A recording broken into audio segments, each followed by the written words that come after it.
Right? So பொதுவாக வந்து weight loss ஜேர்னியில் இருக்கிறவங்கள வந்து நிறைய பேர் வந்து ஏன் இப்படி நோயாளி மாதிரி ஆயிட்ட அப்படின்ற நிறையா டேர்ம்ஸ் சொல்லி பார்த்துருக்கோம்.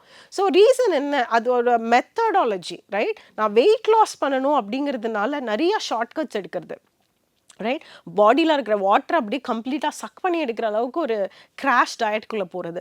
ஸோ இதெல்லாம் வந்து அன்னெசசரி. வெயிட் லாஸை ஃபோக்கஸ் பண்ணுறவங்க என்ன மாதிரி வெயிட் லாஸ் அப்படிங்கிறதுல கொஞ்சம் டீட்டெயிலாக பண்ணாங்க அப்படின்னா ஹெல்த்தியாக வெயிட் லாஸ் பண்ணலாம்.